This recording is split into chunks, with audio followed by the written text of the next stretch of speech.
mula menjawab. Masa yang diberikan adalah selama 20 minit. Silakan. Bismillahirrahmanirrahim. Assalamualaikum warahmatullahi wabarakatuh. Salam sejahtera, salam perpaduan dan salam Malaysia Madani. Datuk Yang di-Pertua, ke bawah Duli Yang Maha Mulia Seri Paduka Baginda Yang di-Pertuan Agong, dalam titah ucapan Baginda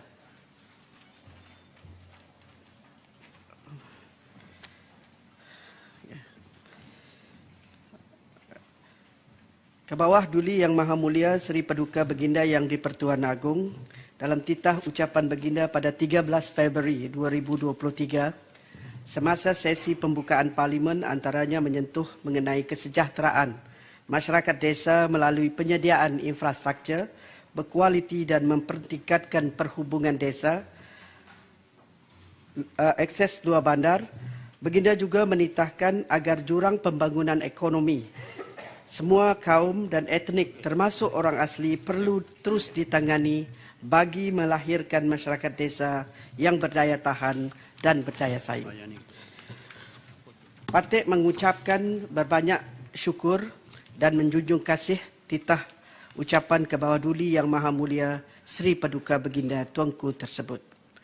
Tan Sri Yang di-Pertua, seramai 9 orang ahli yang berhormat senator telah berbahas mengajukan pelbagai pertanyaan, isu, cadangan ataupun pandangan kepada Kementerian Kemajuan Desa dan Wilayah semasa sesi perbahasan usul menjunjung kasih titah diraja 2023, iaitu YB Senator Profesor Datuk Seri Dr. Awang bin Sarian, YB Senator Saudara Muhammad Afandi bin Muhammad, YB Senator Datuk Noraini bin Idris, YB Senator Datuk John Ambrose, YB Senator Puan Susan Camarai Anding, YB Senator Datuk Paul Igai, YB Senator Puan Rita Sarimah anak Patrick Insol, YB Senator Tuan Monalan bin Muhammad dan YB Senator Tuan Abun Sui Anyit. Terima kasih diucapkan kepada ahli-ahli yang berhormat yang terlibat. Oleh yang demikian, izinkan saya untuk menjawab semua perkara yang diajukan oleh yang berhormat senator mengikut isu-isu yang dibangkitkan. Isu yang pertama berkaitan dengan usahawan Bumi Putra dan wanita luar bandar. Tan Sri Yang di-Pertua, YB Senator Profesor Datuk Seri Dr. Awang bin Sarian dan YB Senator Puan Susan Camarai Anding membangkitkan isu berkenaan usahawan Bumi Putra dan wanita di luar bandar. YB Senator Profesor Datuk Seri Dr. Awang Sarian mencadangkan supaya MARA mengadakan program membina keluarga usahawan untuk Bumi Putra. Kerajaan sememangnya komited dalam meningkatkan penglibatan Bumi Putra dalam keusahawanan melalui agensi di bawah Kementerian Kemajuan Desa dan Wilayah. MARA merupakan agensi utama yang memberi fokus ke arah peningkatan sosioekonomi masyarakat Bumi Putra melalui bidang keusahawanan. MARA menyediakan platform seawal peringkat pendidikan teateri, iaitu melalui pendidikan MARA yang mana kursus-kursus serta silibus yang menerapkan nilai-nilai keusahawanan dilaksanakan. Memandangkan MARA mempunyai kapasiti untuk bridging the gap, dengan izin, daripada pendidikan kepada keusahawanan melalui ekosistem MARA yang lengkap dan terangkum bagi membina keupayaan modal insan Bumi Putra untuk melibatkan diri dalam bidang keusahawanan, seterusnya melahirkan komuniti keluarga usahawan yang dinamik. Tuan Yang di-Pertua, boleh saya bertanya? Yang berhormat, terima kasih atas penjelasan, tetapi saya kira penjelasan itu agak sedikit tersasar pada pertanyaan saya. Saya tidak mempersoalkan adanya program pendidikan formal di peringkat pengajian tinggi ataupun institusi di bawah MARA, tetapi program khusus yang dapat melahirkan keluarga niagawan, keluarga usahawan. Nah, ini saya bandingkan dengan tradisi rakan-rakan kita kaum Cina yang cukup kuat.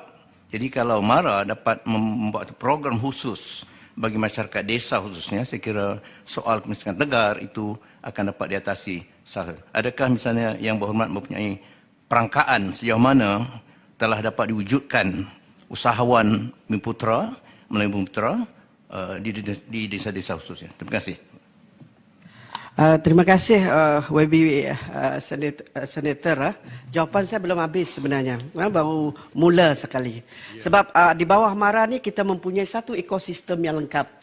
Bermula dari pendidikan terus mewujudkan kumpulan keusahawanan ini. Ya, beliau baru dapat ujung, tinggal belum sampai. Ya? Belum sampai lagi. Justru itu di antara inisiatif dan program yang dilaksanakan. Melalui sistem kurikulum pendidikan MARA, elemen keusahawanan disuntik dalam kurikulum pendidikan MARA yang mana ia dilaksanakan bermula daripada pendidikan menengah, MRSM. Semua silibus tentang keusahawanan mula diterapkan. Sehingga ke pendidikan tertiary MARA seperti Giat MARA, IKM, KKM, KPM, KPTM, UNIKL dan GMI. Tan Sri Yang Di-Pertua, oleh yang demikian, program-program khusus dirangka buat para pelajar TVET MARA di mana mereka dilatih untuk menjadi usahawan sejak mereka mula belajar dan prestasi akademik dinilai berdasarkan nilai jualan. Maksudnya pensijilan dia berdasarkan nilai jualan, bukannya based dengan grade. Program tekno usahawan yang melibatkan usahawan belia seperti program tekno usahawan dalam bidang perabot, bidang elektrikal, pelaksanaan akademi keusahawanan luar bandar di bawah KPTM, program training income generation, TRIC di bawah Giat MARA dan program Genesis UNIKL.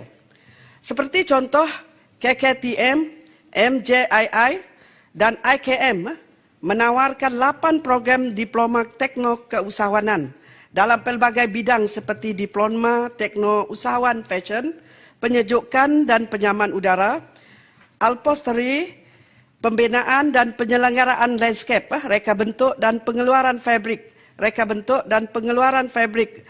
baik pulih, cat, badan kenderaan dan elektronik.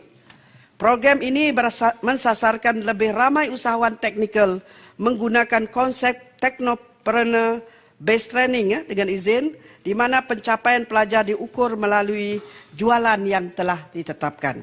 Sehingga kini seramai 216 orang usahawan telah dilahirkan melalui program ini. Seterusnya bagi menyokong inisiatif yang dilaksanakan dalam sektor pendidikan, sektor keusahawanan MARA menyambut para pelajar dan usahawan-usahawan yang baru yang mana mereka akan diperkenalkan kepada program latihan keusahawanan melalui penawaran program latihan keusahawanan yang berstruktur dan terancang. Pengenalan silibus latihan juga mengikut peredaran semasa perubahan lensa pembangunan keusahawanan dan memenuhi keperluan industri. Tambahan daripada itu melalui pengujudan pusat inkubator MARA menyediakan ruang dan kelengkapan perniagaan, memberikan fokus kepada pembangunan usahawan bagi menyambut serta memberi peluang kepada pelajar. Sehingga kini terdapat 45 pusat inkubator telah diwujudkan di seluruh negara di bawah program Startup Accelerator Program, iaitu STAR singkatannya, dan seramai 227 usahawan baru daripada graduan institusi pendidikan MARA yang telah dilahirkan melalui inisiatif ini. Susulan itu, bagi membantu pengembangan perniagaan usahawan, MARA juga menawarkan skim pembiayaan perniagaan di bawah skim pembiayaan belia, skim pembiayaan lepasan IPMA, skim pembiayaan usahawan teknikal PUTEK, skim pembiayaan mudah jaya SPIM, skim pembiayaan mudah jaya usahawan. Yang akhir tadi PUTEK. PUTEK. PUTEK. Putik tak? Buah berputik, warna putik lah. Bukan putek. Program pembangunan usahawan profesional prospek dan program pembangunan usahawan teknikal Protek untuk membantu meningkatkan lagi taraf perniagaan mereka. Untuk makluman yang berhormat, usahawan yang telah dilahirkan oleh MARA semenjak RMK pertama lagi ialah seramai 1.2 juta yang telah dilahirkan sehingga RMK 12. Daripada RMK pertama dan sehingga RMK 12 seramai 1.2 juta orang. YB Senator Puan Susan Cemerai Anding diminta kerajaan memberi tumpuan kepada program keusahawanan dan kemahiran kepada wanita luar bandar khasnya di Sarawak.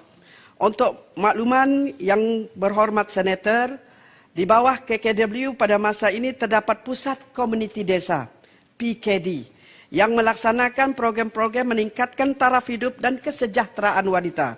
Selain menganjurkan latihan kemahiran seperti jahitan, masakan, urutan tradisional, pembuatan sabun dan sebagainya, PKD turut berperanan sebagai pusat pengumpulan produk-produk usahawan desa.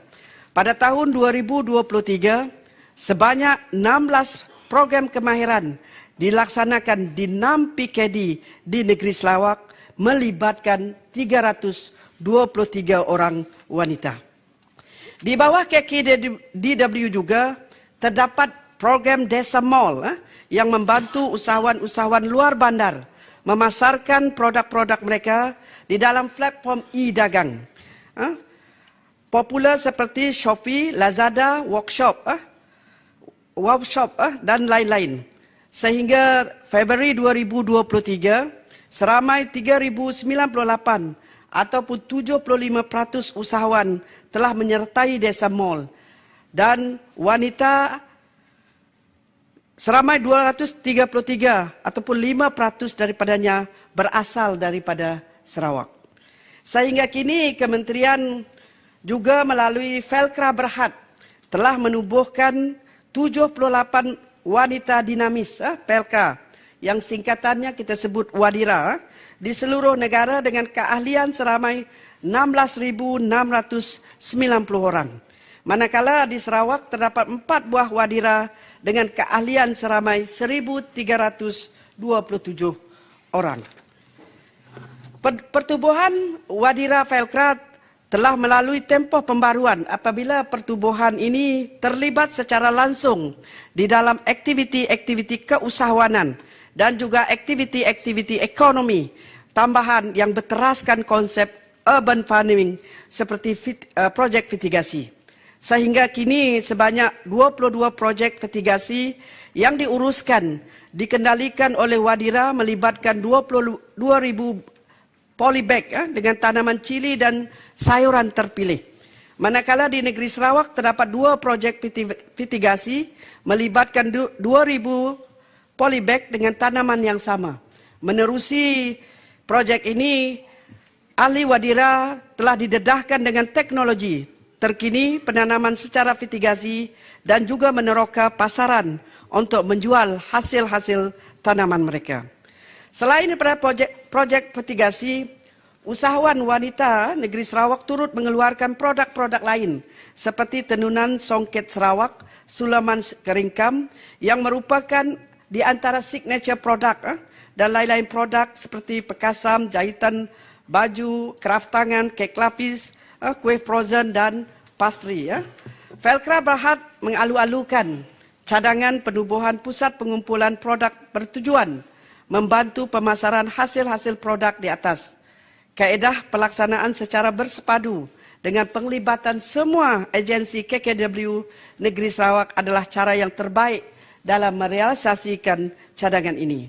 Selain pada itu, untuk makluman yang berhormat Senator, Kementerian melalui bahagian pembangunan usahawan desa menawarkan program-program yang membantu usahawan luar bandar, termasuk usahawan wanita luar bandar.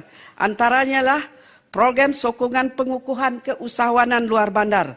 Program ini merupakan program bantuan pembiayaan berbentuk grant penuh RM10,000 sebagai sokongan kepada usahawan mikro luar bandar bagi tujuan mengukuh dan mengembangkan perniagaan.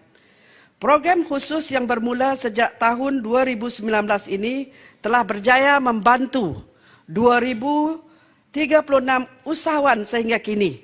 Daripada jumlah tersebut, 115 orang usahawan adalah dari Sarawak, di mana 67-nya adalah usahawan wanita dengan nilai bantuan yang diterima melebihi RM400,000. Program kedua, program outreach keusahawanan. Penganjuran program mini karnival usahawan desa KUD akan dapat membantu usahawan luar bandar memartabatkan produk dan perkhidmatan melalui perluasan akses pasaran dan peningkatan aktiviti pemasaran usahawan-usahawan luar bandar sebagai satu platform bagi menyebar luas perkhidmatan-perkhidmatan yang ditawarkan oleh KKW. Pada tahun 2022, KKW dengan kerjasama agensi-agensi di bawahnya telah melaksanakan mini KUD di Limbang, Sarawak. Dengan penglibatan 211 usahawan, daripada jumlah tersebut 70% ataupun kira-kira 150 orang merupakan usahawan wanita luar bandar tempatan. Bagi tahun 2023, KKDW mensasarkan untuk melaksanakan 4 lagi program di seluruh negara termasuk Sarawak dengan mensasarkan sekurang-kurangnya 400 usahawan luar bandar. Yang ketiga, program pembangunan usahawan Start Right yang menyediakan pakej bantuan yang merangkumi latihan asas keusahawanan dan set peralatan dan modal permulaan sehingga 10,000 kepada usahawan berkemahiran lepasan TVET. Pada tahun 2022, 6 usahawan wanita dari Sarawak yang menjalankan perniagaan seperti fashion dan jahitan, fotografi, videografi, serta spa dan dandanan telah menerima bantuan bernilai 10,000 seorang. Program keempat, Rural Business Challenge, RBC. Program ini merupakan program pengembangan perniagaan menerusi pertandingan penyediaan rancangan perniagaan dalam kalangan belia luar bandar termasuk wanita seluruh Malaysia. Yang bermakna tak ada di kementerian terjemahkan ke Rural Business Challenge.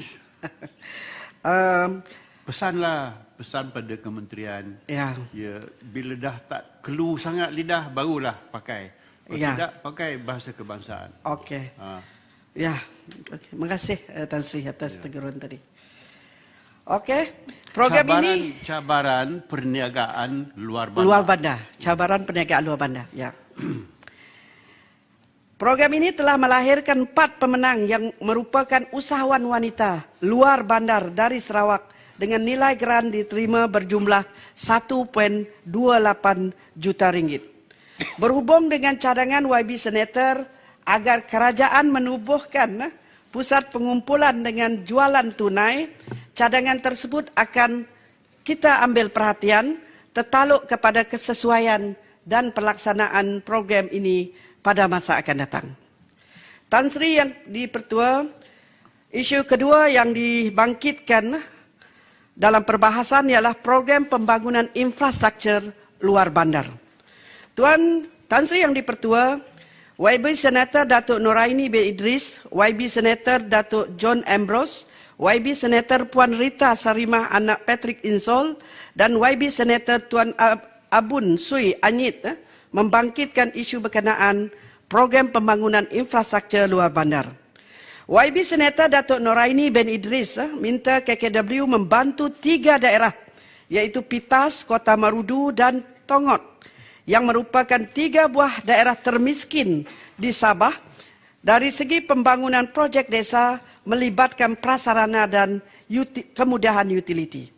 Untuk makluman YB Senator, kementerian ini mengambil maklum akan keperluan masyarakat luar bandar, terutamanya di Sabah yang masih memerlukan kemudahan infrastruktur dan utiliti yang kebanyakannya masih jauh ketinggalan dan tiada akses perhubungan. Kementerian ini sentiasa mengadakan perbincangan bersama dengan kerajaan negeri dan juga agensi-agensi negeri terlibat bagi memberikan kemudahan infrastruktur yang terbaik khususnya kepada masyarakat luar bandar. Untuk makluman yang berhormat, program jalan luar bandar telah menerima peruntukan sebanyak 1.88 bilion pada tahun 2023. Daripada jumlah tersebut, sebanyak 292.4,9 juta telah diperuntukkan bagi menampung pelaksanaan 88 projek jalan luar bandar wilayah Sabah. Sebanyak 13.95 juta diperuntukkan di daerah Kota Marudu.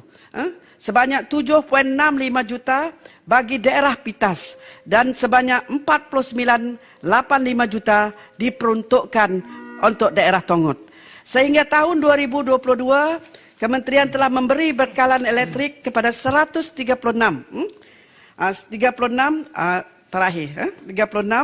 kampung melibatkan 2.495 buah rumah di ketiga-tiga daerah berkenaan. Selain itu, melalui bajet 2023, Kementerian juga diluluskan peruntukan melaksanakan 2 lagi projek baru di daerah-daerah berkenaan dengan kos masing-masing berjumlah 40 juta ringgit. Pelantikan perunding bagi menjalankan kajian akan dibuat pada tahun ini dan projek dijangka ditender pada pertengahan tahun 2024. Tan Sri Yang di-Pertua, memandangkan masa telah tamat, saya sekali lagi Kementerian Kemajuan Desa dan Wilayah menjunjung kasih titah Seri Paduka Baginda Yang di-Pertuan Agong dan sentiasa prihatin dan mengambil berat tentang isu-isu pembangunan sosioekonomi masyarakat luar bandar. Bagi isu dan persoalan yang tidak sempat saya jawab pagi ini, saya mohon memberi jawapan bertulis kepada ahli-ahli berhormat senator yang terlibat. Tan Sri. Akhir sekali, KKW sentiasa komited melaksanakan fungsi dan peranan kementerian untuk membangunkan masyarakat desa supaya jurang kemakmuran dengan bandar dapat dikurangkan selaras dengan aspirasi Malaysia Madani yang diperkenalkan oleh Yang Amat Berhormat Perdana Menteri. Sekian, terima kasih. Terima kasih, Tan Sri Yang Pertua. Majlis mengucapkan terima kasih kepada Yang Berhormat Timbalan Menteri KKDW. Saya ingin mengingatkan sebagai hanya panduan kepada para menteri, iaitu satu muka